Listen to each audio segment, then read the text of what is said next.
Guys, I know you probably thought I'd forgotten about this project, and I hadn't. I had never forgotten about this project because this has been a project I've been wanting to get done for a very long time.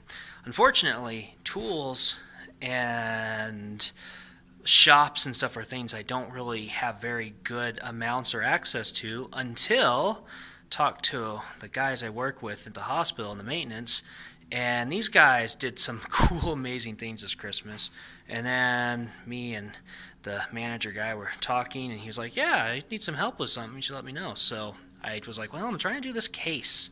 He's like, oh, okay, well, bring it in. So I did. So the guys came up with some cool ideas to help get this thing rolling. They put a 1x2 here to reinforce this.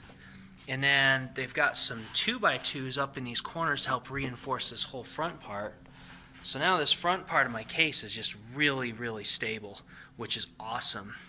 So yeah, we've got a shelf here that is going to get formed. Actually, this is probably enough of a shelf for what I need because I can use Velcro. And so what we're going to have, this is just kind of a, pretty sure this power supply is dead. Sorry guys, hard to do this one bad hand on top of that. But,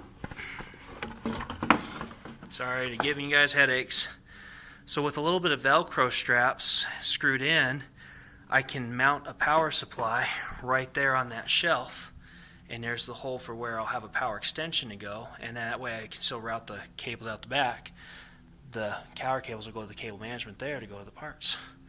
So that's where the power supply is going to go. I'll probably have my solid state drive there at the bottom and still have plenty of room for the graphics cards.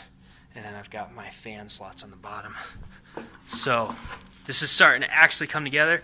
Guys, I might actually get to finish this case before CES, which would be awesome. So we're going to try to anyway. So I'll keep you up to date and I'm going to keep working on this thing. I'm really excited about this design.